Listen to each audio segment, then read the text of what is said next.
అనుదినమన్న శ్రోతలకు మన ప్రభువును రక్షకుడై ఉన్న యేసుక్రీస్తు సరిసాటి లేని మహా గొప్ప పరిశుద్ధమైన నామమునందు శుభములు. నేడు 2025 సంవత్సరము ఫిబ్రవరి మాసము 3వ తారీఖు సోమవారం నాటి ధ్యానాంశము జయధ్వని చేయుడి.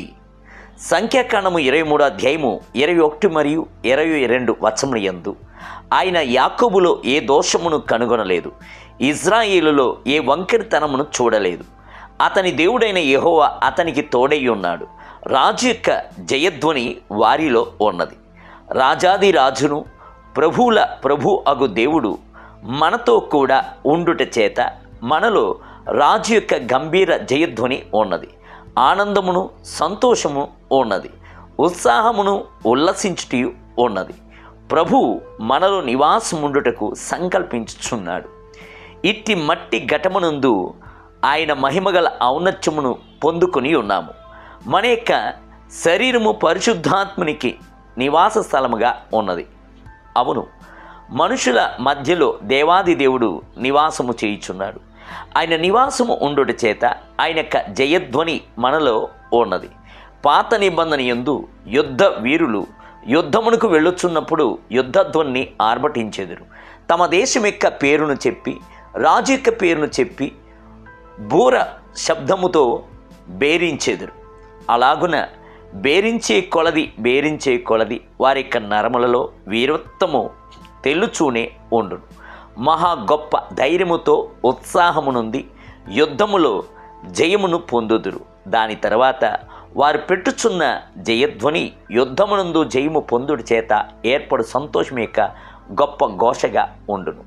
ఇజ్రాయేల్ ప్రజలు ఆనాడు ఎరికో గోడను చుట్టి వచ్చినప్పుడు దుఃఖముతో ఏడ్చుచూ ఉండలేదు, సనుగుచూ ఉండలేదు, జయధ్వనులతో ఆర్భటించిరి, బూరలను ఊదిరి. అలాగని వారు మహా గొప్ప శబ్దముతో ఆర్భటించినప్పుడు ఎరికో యొక్క ప్రాకారములు కూలి పడిపోయెను, ఇనుప గడియలు విరిగిపోయెను. అవును, ప్రభువునందు ఎల్లప్పుడూ సంతోషముగా ఉండుటయే మన విజయం యొక్క రహస్యం. గ్రామమునందు గల ఒక సంఘములో తాటి చెట్టెక్కి తాటిచారును తీసి దాన్ని తాటి బెల్లముగా చేసి వ్యాపారమును చేయుచున్న ఒక వ్యక్తి ఉండేను. ఒక దినమున ఆయన తాటి చెట్టెక్కి తాటిచారును తీసి దించుటకై కూర్చొని ఉన్నప్పుడు పోలీసు వారు అతన్ని చూచి, నీవు కళ్ళును దించుచున్నావా? కళ్ళును దించి తీసుకొని వచ్చి చూపించు అని బెదిరించినప్పుడు ఆయన శబ్దముగా హల్లెలూయా అని ఆర్భటించాను. తాటిచారును దించి తీసుకుని వచ్చి పోలీసుల వద్ద చూపించుచున్నప్పుడు మరొక్కసారి హల్లెలూయా అని చెప్పాను. పోలీసు వారికి ఏమీ అర్థము కాలేదు. ఇదేమిటి హల్లెలూయా అని అడిగిరి.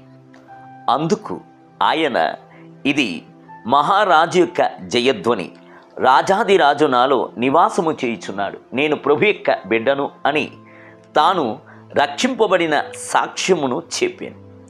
హల్లెలూయా అను పదమునకు రాజ గంభీర ధ్వని, అది పరలోకపు పదము, అది ఒక స్తుతుల ఆర్భాటపు ధ్వని.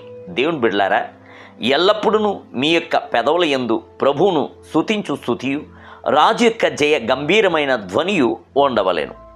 నేటి ధ్యానమునకై నిన్ను ఆశ్రయించు వారందరూ సంతోషించుదురు, నీవే వారిని కాపాడుదు గనుక వారు నిత్యము ఆనంద ధ్వని చేయుదురు. యెహోవా నీతిమంతులను ఆస్వాదించు వాడవు నీవే. కేడముతో కప్పినట్లు నీవు వారిని దయతో కప్పెదవు. కావున నీ నామమును ప్రేమించువారు నిన్ను గూర్చి ఉల్లసింతురు. 5వ కీర్తన 11 మరియు 12 వచనములు. నేటి వేద పఠనము ఉదయము నిర్గమాకాండము 31, 32 మరియు 33 అధ్యాయములు. సాయంత్రం మత్తయి సువార్త 12వ అధ్యాయము 1 మొదలుకొని 22 వచనములు. ప్రభు మిమ్ములను దీవించునుగాక. ఆమేన్.